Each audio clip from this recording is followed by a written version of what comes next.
Depressed, frustrated, sad, confused.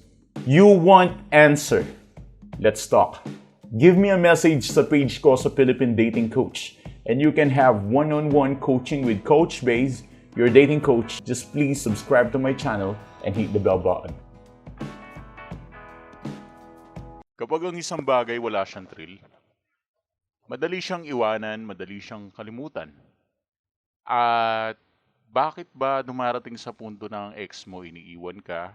Maraming possibilities yan eh. Probably toxicity or sawa, ganun. Or kung minsan boring na. Pero lahat na yan nag-i-start lang kapag naiinip na sila sa'yo. Dumarating yung time talaga sa isang relationship na, nagiging boring na wawala na ng gana ang bawat isa. And from time to time, magugulat ka na lang na bigla na lang maghahanap siya ng iba o bigla siya makikipag-iwalay sa'yo para hanapin daw niya yung sarili niya kuno at gusto na nilang mawala ng completely para hindi na sila makabalik sa'yo. Anyways, my point is, dumarating talaga ang tao sa ganung punto at ganung pagkakataon and this is not going to please you and you are not going to be happy about it.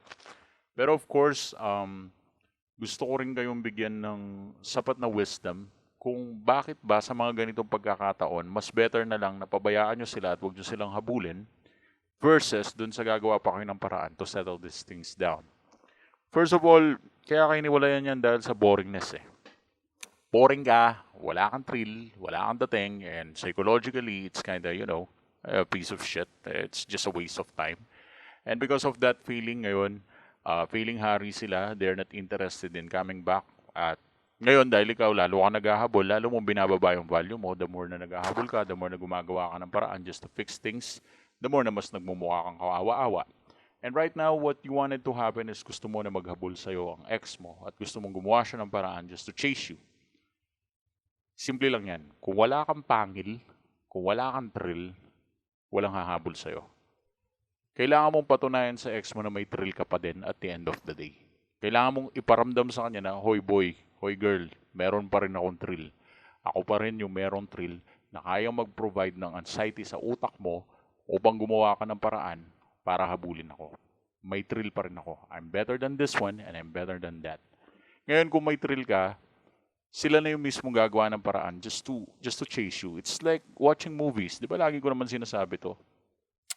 Kapag walang impact ang movie sa'yo, walang thrill, boring. Ganon din sa mga activities. Kapag walang impact, boring. Walang thrill, boring. Same thing din sa relationship. Kapag wala kang thrill, end up mo, boring. So kung gusto mong abulin ka, kailangan mo magkaroon ng some sort of pangil, kailangan mo magkaroon ng some sort of independency, kailangan mo magkaroon ng some sort of thrill. Kung gusto mo maging successful ang paghabol niya sa'yo in 100% degree, 100%, ang kailangan mo lang gawin is just have this what we call sense of independency. Pumalag ka, ipakita mo ang pangil mo, lumaban ka, at huwag kang magpapauto. At higit sa lahat, huwag kang magpapabaya sa sarili mo dahil aalipustahin ka ng ex mo, kakawawain ka niyan from time to time kapag hindi mo naingatan yung sarili mo. Ikaw din na magsasuffer sa dulo kung hindi ka marunong mag-ingat. And that's why being so independent and being so happy with yourself is just kind of, applicable and advisable. At the same time, kapag nag-no-contact rule kayo, tuloy-tuloy nyo na. Huwag nyo nang no-contact rule bukas. Susunod magre-reach out ka. Tuloy-tuloy nyo, mag-commit kayo. Have a great commitment. Magkaroon kayo ng magandang commitment sa no-contact rule. And at the same time, kung gusto nyo maging successful ang no-contact rule, huwag nyo sisirain. Kayo mismo din kasi, umpisahan nyo no-contact rule, tapos sisirain nyo din bandang dulo. Wag. Kahit gaano pa ka-curious yung bagay, huwag nyo sisirain ang no-contact rule. Mag-stay kayo dyan, okay? Manatili kayo dyan. Hindi nyo kailangan umalis sa no-contact rule. Walang magulo, okay? Anyways, manatili kayo sa ganyang strategy and at the same time be happy. Ano man ang mangyari, just open your life into something that which is, makakatulong sa inyo. Anyways, if you need an advice, just give us a message sa page namin, sa Philippine Dating Coach. Thanks for watching.